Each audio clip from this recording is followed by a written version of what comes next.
నీకు డ్రైవింగ్ వచ్చా? వచ్చు. ఇది ఇండియా పాకిస్తాన్ బోర్డర్. ఈ నలుగురు సైనికులు. ఇది యుద్ధ ట్యాంకర్. Cigarette packet. యుద్ధ ట్యాంకర్ కొంటే ఖర్చు ఎక్కువ అవుతుంది కదా, అందుకే సిగరెట్ పెట్టే యుద్ధ ట్యాంకర్. ఓ. మరి నీకు డ్రైవింగ్ వచ్చు కదా, వచ్చు కదా. నువ్వు ఆ ట్యాంకర్ వేసుకొచ్చాయి. వచ్చేస్తాను. రా. Super driving.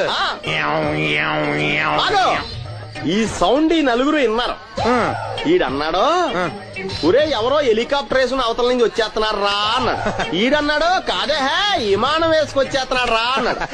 ఈడన్నాడు, మీ అందరూ ఎదవల్లాగా ఉన్నారు రా, రోడ్డు మీద ఎవడన్నా విమానం హెలికాప్టర్ రాకెట్ వేసుకొస్తాడా, ఆడెవడో బస్సు వేసుకొచ్చేస్తున్నాడా హే అన్నాడు. నలుగురు కలిసి దెబ్బలాడేసుకుంటున్నారు. నువ్వు చూసిరా అని.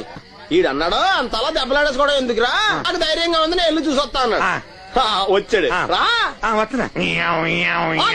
ఈడు చూస్తాడు, వెనక్కెళ్ళి కింద పడి ఒకటే నవ్వులేడు. ఎందుకు? ఒరే మీరందరూ చెప్పింది కరెక్ట్ కాదురా, ఒక ఎదవెవడో ఖాళీ సిగరెట్ పెట్టి పట్టుకుని డుర్ర్ అని సౌండ్ చేసుకుంటా వచ్చేస్తున్నాడు రా అని చెప్పాడు. ఖాళీ సిగరెట్ పెట్టి పట్టుకున్నది ఎవడో నేనే. డుర్ర్ అని సౌండ్ చేసుకుంటా వచ్చేది ఎవడో నేనే. మరి ఎదవెవరో నేనే కదా. నువ్వు అప్పేసుకున్నావు ఎదవని.